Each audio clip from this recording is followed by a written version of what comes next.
Assalamu alaikum wa rahmatullahi wa barakatuh. My dearest brothers and sisters in Islam, I pray you all well and welcome to episode 3 of our series Moments with Allah subhanahu wa ta'ala. Today's moment, brothers and sisters in Islam, comes from a narration found in the tafsir of Imam 𝒉 rahimahullah. He mentions حدثنا أبو كريب قال حدثنا ابن فضيل عن أبيه عن أبي حازم عن أبي هريرة رضي الله عنه. He says Abu Quraib told us that Ibn Fudayl narrated to him from his father, from Abu Hazim, from Abu Hurairah radiallahu anh.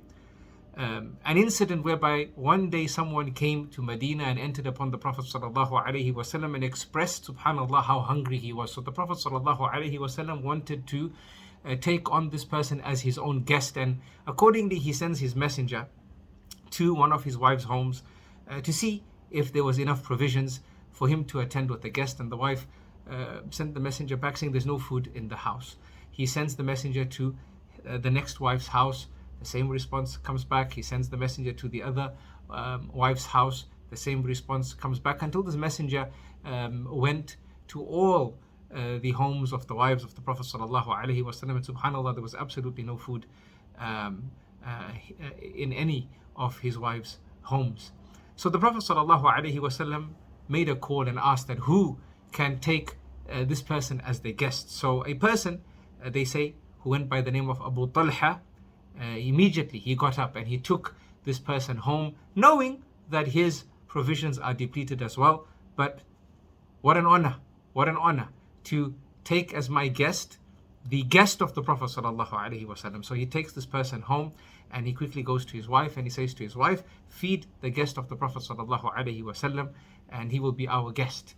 The guest of the Prophet ﷺ will be our guest. So she said to him that we only have really a small amount of food, and it's not even enough to fill us and the kids.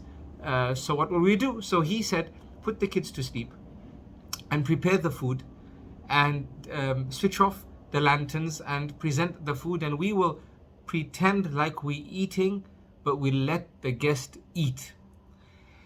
And that's what happened, subhanallah, and the guest ate to his fill. The next day, Abu Talha goes to the Prophet sallallahu alaihi wasallam, and he's not going for any recognition. He's going as he normally would go.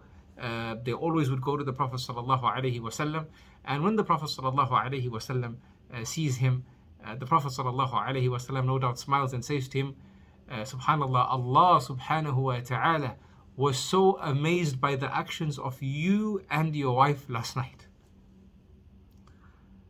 Subhanallah, brothers and sisters in Islam. May Allah subhanahu wa ta'ala be amazed by us. Ameen ya Rabb. Imam 𝒉 rahimahullah, he mentions the story in his explanation of the verse in the Qur'an in which Allah subhanahu wa ta'ala praises the Ansar and says that the Ansar were those, subhanallah, that were so selfless that they would give up even that which they needed. It wasn't a case that they were being selfless with excess wealth which was excess to their requirements, but subhanallah, they were selfless with what they required, and not just required at a distant level, but required at a really close level, something that meant a lot to them because it was that or nothing, subhanallah. And as Allah subhanahu wa ta'ala says, that whoever is selfless to the extent that they can put others before themselves, then indeed they are the truly successful ones. May Allah subhanahu wa ta'ala make us truly from the successful ones, in truly making us a people who keep our possessions in our hands, and only Allah subhanahu wa ta'ala and His pleasure and His happiness in our hearts. That we never ever replace Allah with the worldly possessions and place those worldly possessions in our hearts such that they govern our character, but rather we keep those possessions in our hands and only allow the religion of Allah subhanahu wa ta'ala and what pleases Him to govern what we do with our wealth. And no doubt these Ansar were learning from the best man, Muhammad ibn Abdullah, the best example, sallallahu alaihi wasallam. Brothers and sisters in Islam, we are in a great month, subhanallah. No doubt our rewards are multiplied, and if we are selfless with our sadaqah, no doubt it will be multiplied as well. I know many pay zakah in Ramadan. But zakah is the right of those who deserve it.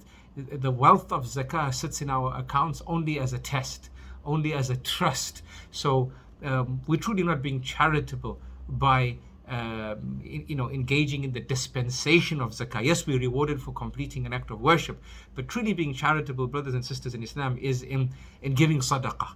In giving sadaqah, because that is wealth which we know we don't have to give, and parting with it for the sake of Allah subhanahu wa ta'ala, that is really from the impactful actions that really purify our self and our soul. And nations before us, as some have said and commented, were given 10% as a compulsory giving, right? As a standard that they had to live by. Allah subhanahu wa ta'ala knows this ummah is far better, far greater, far more nobler. We're the best of all nations. So Allah only stipulated subhanahu wa ta'ala 2.5, knowing in His divine knowledge that this ummah will be charitable with far more than 10%. And the Ansar are such an amazing example for us. So this Ramadan especially and beyond, no doubt we don't worship Allah subhanahu wa ta'ala only in Ramadan, but this Ramadan and beyond, let us remember this, brothers and sisters in Islam, especially since causes are many, subhanallah. The problems of the ummah that require financial injection are so many.